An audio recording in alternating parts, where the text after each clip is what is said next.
നമസ്കാരം. കേരള രാഷ്ട്രീയത്തിലെ സിംഹങ്ങൾ ഏറ്റുമുട്ടുന്ന തൃത്താലയിൽ ഇത്തവണ വലിയ പോര് തന്നെയാണ് അരങ്ങേറാൻ പോകുന്നത്.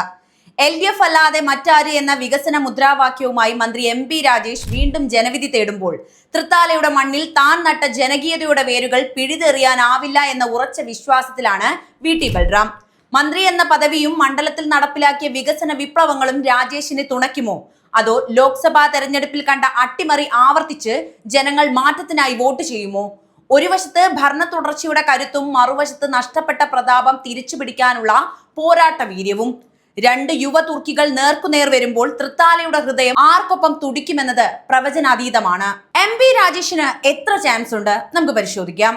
തൃത്താലയിലെ രാഷ്ട്രീയ ചിത്രം പരിശോധിക്കുമ്പോൾ MP രാജേഷ് എന്ന മന്ത്രിയുടെ കരുത്ത് കേവലം രാഷ്ട്രീയ പ്രസംഗങ്ങളിൽ ഒതുങ്ങില്ല എന്നും കഴിഞ്ഞ കുറച്ച് വർഷങ്ങളായി ആ മണ്ഡലത്തിൽ ദൃശ്യമായ ഭൗതിക മാറ്റങ്ങളിലാണ് എന്നും നമുക്ക് കാണാവുന്നതാണ്. ഒരു സാധാരണ മണ്ഡലത്തിൽ നിന്ന് വികസനത്തിന്റെ തൃത്താല മോഡലിലേക്ക് അദ്ദേഹം ഈ പ്രദേശത്തെ മാറ്റിയെടുത്തു എന്നത് ഈ തവണത്തെ തെരഞ്ഞെടുപ്പിൽ അദ്ദേഹത്തിന് കൂടുതൽ ആത്മവിശ്വാസം നൽകുന്ന ഘടകമാണ്. റോഡുകളുടെ കാര്യമെടുത്താൽ അത്യാധുനികമായ BM and BC നിലവാരത്തിലേക്ക് പ്രധാന പാതകളെല്ലാം ഉയർത്തപ്പെട്ടു എന്നത് തൃത്താലയിലെ ജനങ്ങൾക്ക് നേരിട്ട് അനുഭവപ്പെടുന്ന മാറ്റം തന്നെയാണ്. തൃത്താല പട്ടിത്തറ റോഡ്, എടപ്പാൾ തൃത്താല പാത തുടങ്ങി ഗതാഗത മേഖലയിൽ വന്ന കുതിച്ചുചാട്ടം ജനജീവിതത്തെ സുഗമമാക്കിയിട്ടുണ്ട്. വിദ്യാഭ്യാസ മേഖലയിലാണ് അദ്ദേഹം വിപ്ലവകരമായ മറ്റ് ഇടപെടലുകൾ നടത്തിയിട്ടുള്ളത്. മണ്ഡലത്തിലെ ഗവൺമെന്റ് ഹൈസ്കൂളുകൾ ഹൈടെക് നിലവാരത്തിലേക്ക് മാറിയതും ആധുനികമായ ലാബ് സൗകര്യങ്ങളും സ്മാർട്ട് ക്ലാസ് റൂമുകളും യാഥാർത്ഥ്യമായതും സാധാരണക്കാരായ വോട്ടർമാരെ സ്വാധീനിക്കുന്ന ഘടകങ്ങൾ തന്നെ. അടിസ്ഥാന സൗകര്യ വികസനത്തിൽ പാലങ്ങൾക്കും വലിയ പ്രാധാന്യമുണ്ട്. പുഴകളാൽ ചുറ്റപ്പെട്ട തൃത്താലയിൽ പുതിയ പാലങ്ങൾ നിർമ്മിക്കപ്പെട്ടതോടെയാണ് കാലങ്ങളായുള്ള യാത്രാക്ലേശത്തിന് പരിഹാരമായത്. കുടിവെള്ള പദ്ധതികൾ വിപുലീകരിച്ചതും കാർഷിക മേഖലയിലെ നവീകരണവും അദ്ദേഹത്തിന്റെ വികസന അജണ്ടയിലെ പ്രധാന കണ്ണികൾ തന്നെ. രാഷ്ട്രീയമായി നോക്കിയാൽ വികസനം കാണിച്ച് വോട്ട് ചോദിക്കുക എന്ന തന്ത്രമാണ് അദ്ദേഹം തൃത്താലയിൽ പയറ്റാൻ പോകുന്നത്. ഇത് പ്രതിപക്ഷത്തിന് വലിയ വെല്ലുവിളിയാണ് ഉയർത്തുന്നത്. രാഷ്ട്രീയ ആരോപണങ്ങളെക്കാൾ മണ്ഡലത്തിലെ മാറ്റങ്ങൾ സംസാരിക്കട്ടെ എന്ന നിലപാട് സ്വീകരിക്കുന്നതിലൂടെ ഭരണവിരുദ്ധ വികാരത്തെ മറികടക്കാൻ അദ്ദേഹത്തിന് സാധിക്കുകയും ചെയ്യുന്നുണ്ട്.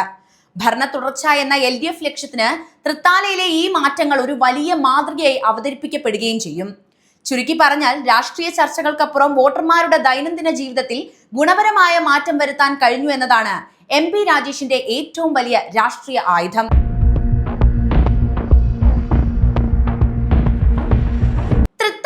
ഇത്തവണ MP രാജേഷ് നേരിടാൻ പോകുന്നത് തന്റെ രാഷ്ട്രീയ ജീവിതത്തിലെ ഏറ്റവും കടുപ്പമേറിയ പരീക്ഷണം തന്നെയാണ്.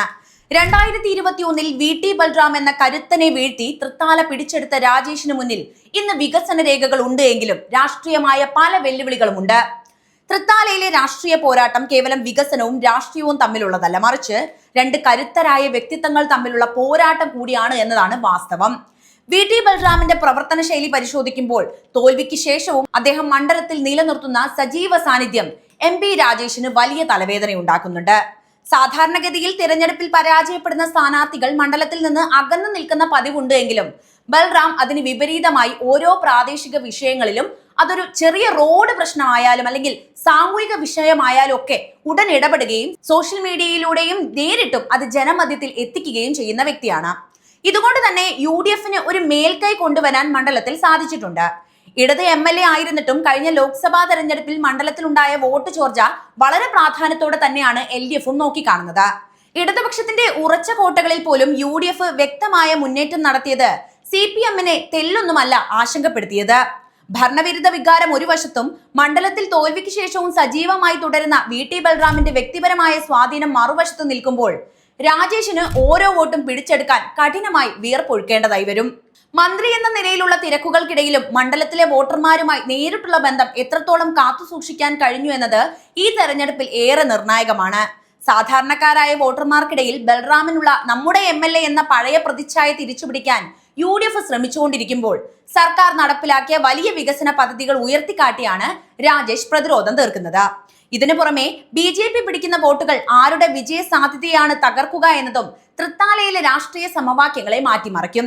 യുവ വോട്ടർമാരുടെ ഇടയിലുള്ള സോഷ്യൽ മീഡിയ പോരാട്ടവും അണിയറയിലെ ജാതി സമുദായ കണക്കുകളും കൂടി ചേരുമ്പോൾ രാജേഷിന് തൃത്താല നിലനിർത്തുക എന്നത് കേവലം ഒരു ജയത്തിനപ്പുറം തന്റെ രാഷ്ട്രീയ കരുത്ത് തെളിയിക്കേണ്ട വലിയൊരു വെല്ലുവിളിയായിട്ട് മാറുകയാണ്. മറ്റൊരു പ്രധാനപ്പെട്ട കാര്യം ഇവിടെ പറയാനുള്ളത് തൃത്താലയിലെ BJP വോട്ടുകളെ കുറിച്ചാണ്. തൃത്താലയിലെ വോട്ട് വിഹിതം പരിശോധിക്കുമ്പോൾ BJP പിടിക്കുന്ന ഓരോ വോട്ടും LDFന്റെയും UDFന്റെയും ജയപരാജയങ്ങളെ നേരിട്ട് ബാധിക്കുന്ന ഒരു കാര്യമാണ്. സാധാരണഗതിയിൽ BJP വോട്ടുകൾ വർദ്ധിക്കുന്നത് UDFന്റെ ഹിന്ദു വോട്ട് ബാങ്കിൽ വിള്ളൽ ഉണ്ടാക്കുമെന്നാണ് പൊതുവെ കരുതപ്പെടാറുള്ളത് എങ്കിലും തൃത്താലയിലെ പ്രത്യേക സാഹചര്യത്തിൽ അത് LDFനെയാണ് കൂടുതൽ പ്രതിരോധത്തിലാക്കുന്നത്. ഇതിന് പ്രധാനമായും രണ്ട് കാരണങ്ങളാണുള്ളത്. ഒന്ന്, LDFും UDFും തമ്മിലുള്ള വോട്ട് വ്യത്യാസം വളരെ കുറവാണ് എന്നതാണ്. കഴിഞ്ഞ തവണ രേഖപ്പെടുത്തിയത് 3016 വോട്ടുകളായിരുന്നു. ഈ ചെറിയ മാർജിൻ BJP സ്വന്തം വോട്ട് വീതം വർദ്ധിപ്പിക്കുകയാണ് എങ്കിൽ അത് മണ്ഡലത്തിലെ ഹിന്ദു വോട്ടുകളുടെ വിഭജനത്തിന് കാരണമാകും. ഈ വിഭജനം പലപ്പോഴും LDFന് ലഭിക്കേണ്ടിയിരുന്ന നിഷ്പക്ഷ വോട്ടുകളോ അല്ലെങ്കിൽ പരമ്പരാഗത വോട്ടുകളെയോ ചോർത്താൻ സാധ്യതയുമുണ്ട്. രണ്ടാമതായി, BJP വോട്ടുകൾ കുറയുന്ന സാഹചര്യം വന്നാൽ ആ വോട്ടുകൾ കൂട്ടത്തോടെ UDFലേക്ക് മറിയുമോ എന്ന ഭയം LDFനുണ്ട്. BJP വിരുദ്ധ വോട്ടുകൾ ഏകീകരിക്കപ്പെടുമ്പോൾ അത് ഭരണ തുടർച്ച ആഗ്രഹിക്കുന്നവർക്കും വികസനം നോക്കുന്നവർക്കും ഇടയിൽ വിഭജിക്കപ്പെടുന്നത് രാജേഷിന് വെല്ലുവിളി തന്നെയാണ്. BJP ഒരു ശക്തനായ സ്ഥാനാർത്ഥിയെ നിർത്തി വോട്ട് വീതം ഉയർത്തുകയാണെങ്കിൽ അത് LDFന്റെ ഭൂരിപക്ഷത്തെ കാര്യമായി ബാധിക്കാം. നേരെ മറിച്ച് BJP വോട്ടുകൾ കുറയുകയും അത് VT ബൽറാമിന് അനുകൂലമായ ഒരു തരംഗമായി മാറുകയും ചെയ്താൽ രാജേഷിന്റെ മന്ത്രിപട്ടം പോലും അപകടത്തിലായേക്കാം. അതുകൊണ്ട് തന്നെ തൃത്താലയിൽ താമര എത്ര വിരിയുന്നു അല്ലെങ്കിൽ എത്ര കൊഴിയുന്നു എന്നത് MP രാജേഷിന്റെ രാഷ്ട്രീയ ഭാവി നിശ്ചയിക്കുന്നതിൽ വലിയ പങ്ക് വഹിക്കുന്നുണ്ട്. തൃത്താലയിലെ രാഷ്ട്രീയ ചിത്രം ഇന്ന് കേവലം ഒരു മത്സരത്തിനപ്പുറം വലിയൊരു ഭരണ പ്രതിപക്ഷ പോരാട്ടമായി മാറിയിരിക്കുകയാണ് എന്ന് നമുക്ക് വ്യക്തമായിട്ടുണ്ടല്ലേ. കഴിഞ്ഞ 5 വർഷത്തെ തൃത്താലയുടെ പോക്ക് പരിശോധിച്ചാൽ ഒരു MLA എന്നതിലുപരി ഒരു കരുത്തനായ മന്ത്രിയുടെ മണ്ഡലം എന്ന നിലയിലുള്ള മാറ്റങ്ങളാണ് അവിടെ സംഭവിച്ചിട്ടുള്ളത്. സ്മാർട്ട് സ്കൂളുകൾ, നവീകരിച്ച റോഡുകൾ, പ്രാഥമിക ആരോഗ്യ കേന്ദ്രങ്ങളുടെ വികസനം എന്നിവയിൽ MP രാജേഷിന് കൃത്യമായ അവകാശവാദങ്ങൾ ഉന്നയിക്കാനുണ്ട്.